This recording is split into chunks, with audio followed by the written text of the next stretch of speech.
So if you haven't heard, there's a big old huge conspiracy theory going on about country music singer Garth Brooks. This thing is huge. I didn't hear about it until a couple of days ago, but then when I seen it, I was looking stuff up.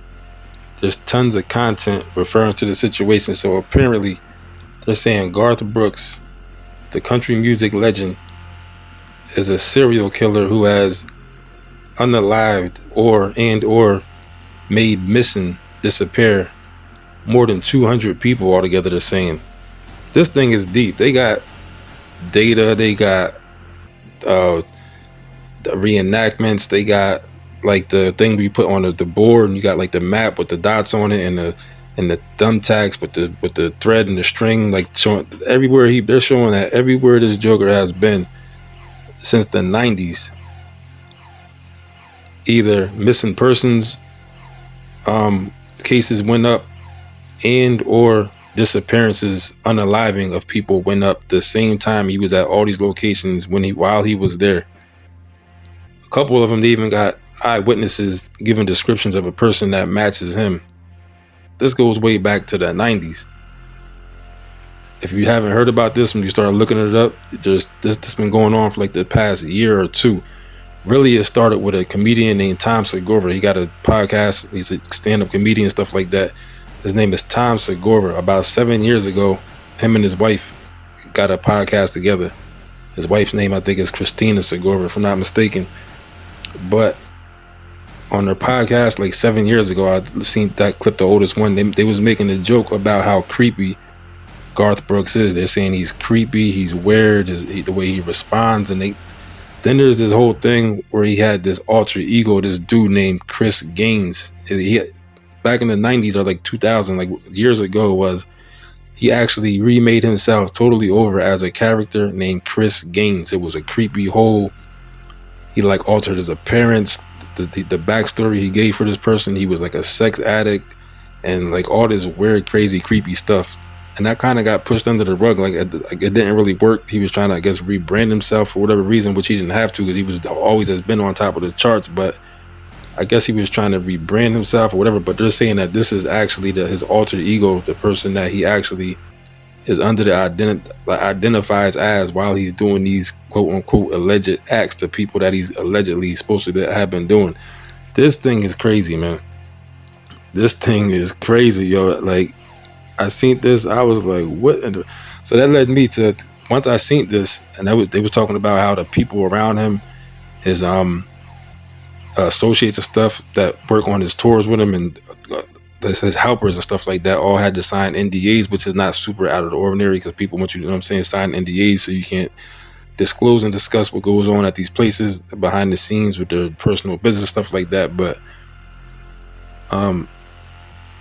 one or two of them has been found, and one or two of them that I seen, because there's another dude named Matthew Cox, I think his name is. He wrote a book on this whole thing. He started off with him and this. I'm not sure if it was his wife or some female on the podcast he does. I saw them talking about it. This is after I started looking all this stuff up. And when he first was hearing about it, he was kind of taking it as a joke, talking about maybe he'll write a book, but kind of laughing about it. Now, come like a year later, he got a whole book out, and this thing is like people are all into. This thing is crazy, man. This Garth Brooks situation is crazy.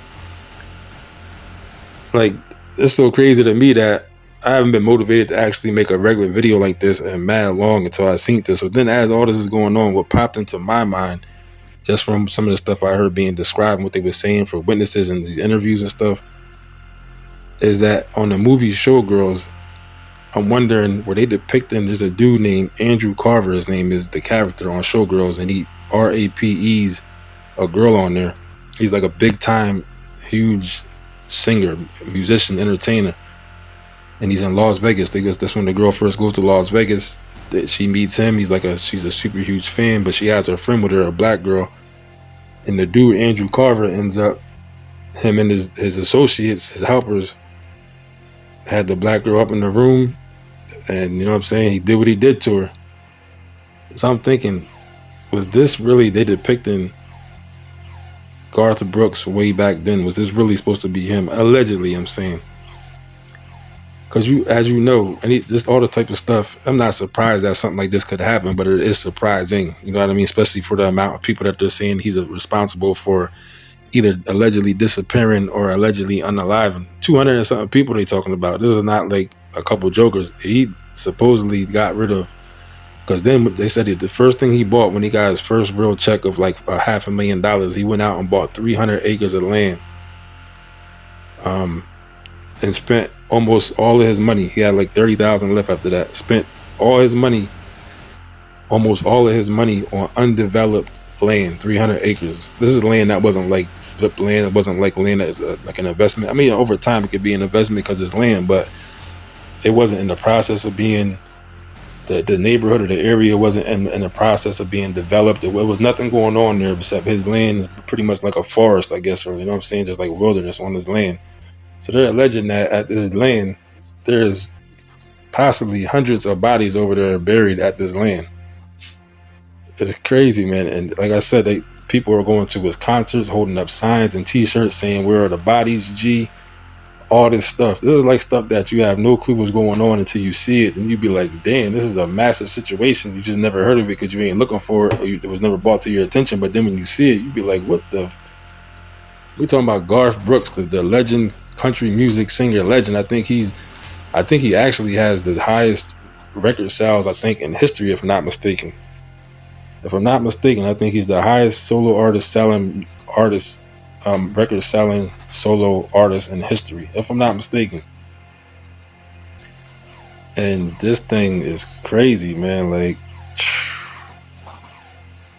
and the way so many people are telling the story and talking about it, it really makes you believe that, yeah, this really could be possible. This really seems like not just a conspiracy theory, because the way they're describing it, because like I said, there's people that put hours and hours of time into data and making these graphs and making these board things and all this stuff, and they got lists corresponding where everywhere he's been, where everywhere he's on tour at, where he was living at. Shows how these situations spiked when he was in the area. It's crazy, man. But yeah, go check that out. Look around, you'll find it easily. Garth Brooks. Just type in Garth Brooks, SERALKILLER. You know what I'm saying? You'll see it pop up.